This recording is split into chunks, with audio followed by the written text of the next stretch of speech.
friends and families, welcome to Free Baking Class by Elfin. இன்னைக்கு ஒரு பர்ஃபெக்டான 1/4 kg brownie cup measurement with gram மெஷர்மெண்ட்டோட பர்ஃபெக்டான ஸ்டைலில் சொல்லி கொடுத்துருக்கோம். வெறும் ஒரே ஒரு முட்டையை வச்சு 308 கிராம் அளவு உள்ள ப்ரௌனியை இன்றைக்கி வீட்டிலே ஈஸியாக செய்யலாம்.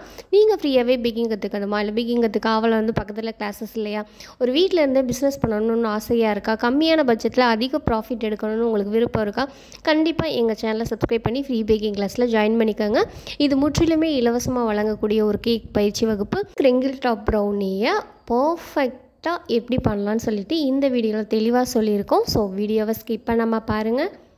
ஃபஸ்ட்டு ஒரு ஈரமில்லாத மிக்ஸி ஜார் எடுத்துக்கலாம். இதில் 250 ml கப்பில் 1/4 கப் ப்ளஸ் 2 டேபிள் ஸ்பூன் அளவுக்கு சர்க்கரை எடுத்துக்கலாம். கரெக்டாக 75 கிராம் அளவுக்கு நான் ஒயிட் சுகர் எடுத்திருக்கேன்.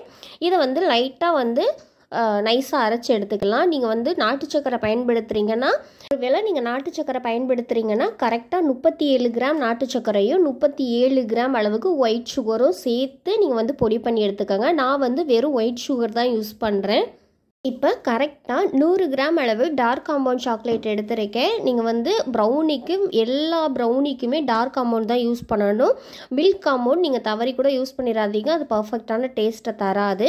இப்போ நான் கரெக்டாக 100 கிராம் அளவுக்கு டார்க் காம்பவுண்ட் சாக்லேட் எடுத்திருக்கேன். இது கூடவே 1/4 கப் அளவு, அதாவது கரெக்டாக அன்சால்ட்டு பட்டருங்க கேட்டு வாங்கணும். சால்டட் பட்டர்னு இருக்குது, அதை நீங்கள் யூஸ் பண்ணக்கூடாது. அன்சால்ட்டு பட்டர் தான் இந்த ரெசிபிக்கு யூஸ் பண்ணணும். இதை கரெக்டாக 55 கிராம் அளவுக்கு நான் எடுத்திருக்கேன். 1/4 கப்புங்கிறது 55 கிராம் அளவுக்கு வரும். இது ரெண்டையும் நம்ம டபுள் பாயில் மெல்ட் பண்ணாலும் சரி தான், இல்லை ஓடிஜியில் ஒரு 5 நிமிஷத்துக்கு நீங்கள் இப்படியே வச்சிட்டிங்கன்னா நம்மளுக்கு நல்லா மெல்ட் ஆகி கிடச்சிரும். இப்போ நான் ஓடிஜியில் வச்சிடுறேன். ஒரு ஈரமில்லாத பவுல் எடுத்துக்கலாம். ரூம் டெம்பரேச்சரில் இருக்கிற முட்டை நான் ஒரு முட்டை எடுத்துக்கிறேன். கண்டிப்பாக முட்டை ரூம் டெம்பரேச்சரில் தான் இருக்கணும். ஃப்ரிட்ஜிலேருந்து எடுத்து பயன்படுத்துகிறீங்கன்னா ஃப்ரிட்ஜிலேருந்து எடுத்து வெளியில் வச்சு ஒரு 3 மணி நேரம் கழித்து பயன்படுத்துங்க, பெட்டர் ரிசல்ட் வரும். கூடவே நம்ம லைட்டாக பொடி பண்ணி வச்சுருக்க 75 கிராம் அளவுக்கு சர்க்கரையை இதில் சேர்த்துக்கலாம். கூடவே ஒரு பிஞ்ச் அளவு உப்பு சேர்த்துக்கலாம். இது கூடவே 1 டீஸ்பூன் அளவுக்கு வெண்ணிலா எசன்ஸ் சேர்த்துக்கலாம். பீட்டர் ஆன் பண்ணி நல்லா பீட் பண்ணி எடுத்துக்கலாம். இந்த பீட்டரில் நம்ம சர்க்கரையை போட்டு ஆட் பண்ணி பீட் பண்ணும்போது நம்மளுக்கு கெட்டியான ஃபோம் மாதிரி வரக்கூடாது, லைட்டாக தண்ணி மாதிரி தான் இருக்கணும். அப்போ தான் அந்த கிரிங்கிள் டாப் வரும். பாருங்கள், இந்த மாதிரி டெக்ஸ்சரில் இருக்கணும். தண்ணி மாதிரி இருக்கா, கெட்டியான ஃபோம் மாதிரி இல்லை, இது தண்ணி மாதிரி இருக்கா. அதே நேரத்தில் சர்க்கரை நம்மளுக்கு கரைஞ்சிருக்கு. இப்போ பீட்டர் ஆஃப் பண்ணிடலாம். பாருங்கள், நம்ம ஓடிஜியில் நான் கரெக்டாக 4 நிமிஷம் அளவுக்கு வச்சுட்டு எடுத்து அந்த ஹீட்லேயே நான் கைவிடாமல் இப்படி மிக்ஸ் பண்ண உடனே உங்களுக்கு சாக்லேட்டும் பட்டரும் நல்லா மெல்ட் ஆகி கிடச்சிருச்சு. ஸோ இது வெது வெதுப்பான சூடில் தான் இருக்கும். நம்ம ஆட் பண்ணும்போது ரொம்ப கொதிக்கிற சூடில் ஆட் பண்ண வேண்டாம். ஒரு குழந்தைங்களுக்கு டீ ஆழ்த்தி கொடுப்போம்ல, அந்த அளவுக்கு சூடில் இருந்தால் போதும். இப்போ நம்மளுக்கு அந்த அளவில் தான் இருக்குது.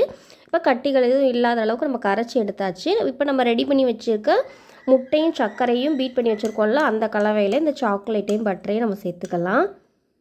ஆட் பண்ணிவிட்டு ஒரு விஸ்க் வச்சு ஜென்ரலாக நம்ம மிக்ஸ் பண்ணிக்கலாம். இப்படி மிக்ஸ் பண்ணும்போது ஒரு கெட்டியான முட்டையோட வெள்ளைக்கரு எந்த அளவுக்கு திக்னஸில் இருக்குமோ அந்த அளவுக்கு திக்னஸாக வரும். நீங்கள் ஏதோ மிஸ்டேக் பண்ணிட்டோம் அப்படின்னு சொல்லிட்டு பயப்படலாம் தேவையில்லை. பாருங்கள், இந்த மாதிரி ஒரு வளவளப்பு தன்மை கொண்டதாக தான் இருக்கும். இதில் டேஸ்ட்டை ரிச் ஆக்குறதுக்காக 3/4 டீஸ்பூன் அளவுக்கு நார்மல் காஃபி பவுடர், நான் ப்ரூ காஃபி தான் யூஸ் பண்ணியிருக்கேன். நீங்கள் எந்த காஃபி பவுடர் யூஸ் பண்ணுறீங்களோ அதை யூஸ் பண்ணிக்கலாம். நல்ல ஒரு அரோமாவை கொடுக்கும், அதே நேரத்தில் டேஸ்ட் வைஸும் பக்காவாக இருக்கும். இப்போ நான் கலந்து எடுத்துட்டேன். இதை இப்போ ஓரமாக வச்சிடலாம். இப்போ ட்ரை இன்க்ரீடியன்ட் நம்ம சேர்த்துடலாம். ஈரமில்லாத பவுல் வச்சுக்கலாம். இது மேலே ஒரு ஜல்லடை வச்சுட்டு கரெக்டாக 1/4 கப் ப்ளஸ் 2 டேபிள் ஸ்பூன், அதாவது 45 கிராம் அளவுக்கு மைதா மாவு எடுத்துக்கோங்க. இது கூடவே கரெக்டாக 2 டேபிள் ஸ்பூன் அளவு டார்க் கோகோ பவுடர் சேர்த்துக்கோங்க. இது ரெண்டையும் சேர்த்துட்டு நம்ம நல்லா சளிச்சு எடுத்துக்கலாம். ஏன்னா டார்க் கோகோ பவுடரில் எல்லா இடத்துலையும் கட்டிகளாக இருக்கும். ஸோ அதை அவாய்ட் பண்ணுறதுக்காக இப்படி சளிச்சு எடுத்திங்கன்னா பர்ஃபெக்டாக வரும். பாருங்கள் எந்த அளவுக்கு கட்டிகளாக உருண்டைகளாக கிடக்குதுன்னு. இதை நம்ம லைட்டாக அழுத்தி நல்லா சளிச்சு எடுத்துக்கலாம். இதுக்கு பேக்கிங் பவுடரோ பேக்கிங் சோடாவோ எதுவுமே தேவையில்லை. நிறைய பேர் கேட்குறது அதுதான்.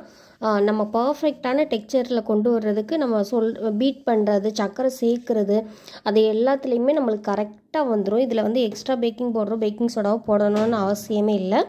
இப்போ இதை லைட்டாக நம்ம மிக்ஸ் பண்ணி எடுத்து வச்சுருக்க ட்ரை இன்க்ரீடியண்ட்டை இதில் சேர்த்துடலாம். சேர்த்துட்டு கட்டிகள் எதுவும் இல்லாத அளவுக்கு பர்ஃபெக்டாக வந்து மிக்ஸ் பண்ணி எடுத்துக்கோங்க. மோஸ்ட்லி இதில் வந்து கட்டிகள் அவ்வளவுக்கு வராது, நம்ம அந்த அளவுக்கு தான் பேட்டர் ரெடி பண்ணியிருப்போம். அதனால் அதில் அவ்வளோ அழகாக நம்மளுக்கு வந்து மிங்கிள் ஆகி ஒரு பர்ஃபெக்டான பேட்டராக கிடைக்கும். அள்ளி ஊற்றுனா ஷேப் தெரியும், ஆனால் 2 செகண்டில் அந்த ஷேப் வந்து ஃப்ளாட் ஆயிரும். அதுதான் இதோட கன்சிஸ்டன்சி. நான் இது எப்படி இருக்குன்னு நான் உங்களுக்கு சொல்கிறேன். இப்போ நான் வந்து பேட்டரை வந்து மிக்ஸ் பண்ணியாச்சு. இப்போ நான் வந்து அள்ளி ஊற்றுறேன். அள்ளி ஊற்றும் போது அதோட ஷேப் தெரியுது பாருங்கள், ஆனால் 2 செகண்டில் அது அப்படியே ஃப்ளாட் ஆயிடுது. அதுதான் இதோட டெக்ஸ்சரு. இந்த அளவுக்கு நம்ம ரெடி பண்ணதுக்கப்புறம் நம்ம வந்து ட்ரேயில் வந்து ஊற்றிக்கலாம். இப்போ 1/4 kg பேக்கிங் ட்ரே வந்து எடுத்திருக்கேன். இதோட அகலம் பார்த்திங்கன்னா கரெக்டாக 13 சென்டிமீட்டர். அதே மாதிரி இதோட நீளமும் 13 சென்டிமீட்டர். இதோட உயரம் பார்த்திங்கன்னா கரெக்டாக 4.5 சென்டிமீட்டர் அளவுக்கு உள்ளது தான். இதை பயன்படுத்தி தான் நான் வந்து இன்றைக்கி 1/4 kg ப்ரௌனிக்கான பேட்டரை ரெடி பண்ணியிருக்கோம். ஸோ நம்ம வந்து ரெடி பண்ண பேட்டரை ஒரு டைம் மிக்ஸ் பண்ணிவிட்டு நம்ம வந்து இதில் சேர்த்துடலாம். பேட்டர் ரெடி ஆகிடுச்சு. பேட்டரை ஓடிஜியை நம்ம ஓப்பன் பண்ணிவிட்டு கரெக்டாக உள்ள சென்டரில் வச்சிடலாம். 80 டிகிரியில் டாப் அண்ட் பாட்டம் ராடு 2 ராடையும் சேர்த்து ஆன் பண்ணிவிட்டு கரெக்டாக 25 நிமிஷத்துக்கு பேக் பண்ணி எடுத்துக்கோங்க. நீங்கள் குக்கரில் பேக் பண்ணுறீங்கன்னா கிளாஸ் 2ல் குக்கரில் எப்படி பேக் பண்ணுறது, பிரியாணி பாத்திரத்தில் எப்படி பேக் பண்ணுறதுன்னு அப்லோட் பண்ணியிருக்கேன். தேவைப்படுறவங்க செக் பண்ணி பாருங்கள். நீங்கள் குக்கரில் பண்ணுறதுனாலும் சிம்மில் வச்சுட்டு 25 நிமிஷத்துக்கு பேக் பண்ணி எடுங்க. கரெக்டான டைமிங்காக இருக்கும். நம்ம ப்ரௌனி வந்து க்ரிங்கிள் டாப் வந்து அவ்வளோ அழகாக அல்டிமேட்டாக இருக்குது. ஸோ ஒரு டூத்பிக் வச்சு இன்சர்ட் பண்ணி நீங்கள் பார்க்கும்போது அது டூத்பிக் க்ளீனாக வந்துச்சுன்னா கண்டிப்பாக பர்ஃபெக்டாக வெந்திருக்குன்னு அர்த்தம். அப்படி டூத்பிக்கில் ஒட்டுச்சுன்னா 2 or 3 மினிட்ஸ் மறுபடியும் வேக வைங்க. கண்டிப்பாக நல்லா ஆறுனதுக்கப்புறம் தான் நம்ம வந்து டீமோல்ட் பண்ணணும். அப்போ தான் வந்து ப்ரௌனி வந்து கிராக் ஆகாது, அதே நேரத்தில் உடையாமலும் வரும். பாருங்கள் எந்த அளவுக்கு அழகாக மாய்ஸ்டாக வந்திருக்குன்னு சொல்லிட்டு.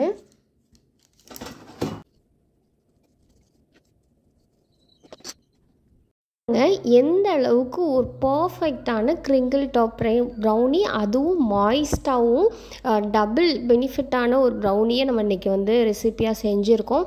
கண்டிப்பாக நீங்கள் இதை வந்து யூஸ் பண்ணி சேல் பண்ணி பாருங்கள். கண்டிப்பாக உங்களுக்கு பெட்டர் ரிசல்ட்டு தரும். டேஸ்ட் வைஸும் அவ்வளோ அல்டிமேட்டாக இருக்கும். அதே நேரத்தில் உங்களுக்கு கொஞ்சமான பட்ஜெட்டில் அதிக ப்ராஃபிட் எடுக்கக்கூடிய அளவுக்கு ஒரு பர்ஃபெக்டான ரெசிபின்னு கூட சொல்லலாம்.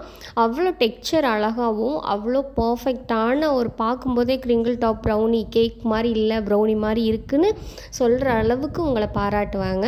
எல்லோரும் கண்டிப்பாக ட்ரை பண்ணி பார்த்துட்டு ஃபீட்பேக் சொல்லுங்கள். ப்ரௌனியோட வெயிட் எவ்வளோ இருக்குதுன்னு சொல்லி பார்த்துலாம். நான் கட் பண்ண பீசஸ் இதில் வைக்கிறேன், நீங்களே பாருங்கள். ஏன்னா நிறைய பேர் தம்ப்நெயில் கொடுத்துட்டு தம்ப்நெயிலில் காட்டுற அளவுக்கு வராது அப்படின்லாம் சொல்லுவாங்க. ஸோ அதனால தான் உங்களுக்கு வந்து நான் லைவாக செக் பண்ணியே காமிக்கிறேன். இப்போ நான் 4 பீசஸ் ஆஃப் ப்ரௌனி வச்சுருக்கேன். பாருங்கள் கரெக்டாக 308 கிராம் அளவுக்கு வந்திருக்கு. நான் வந்து உங்களை ஏமாற்றவே இல்லை. ஒருவேளை நீங்கள் எட்ஜெலாம் கட் பண்ணிவிட்டு மீதியை பேக் பண்ணுறீங்க அப்படின்னா 250 கிராம் சாலிடாக வரும்.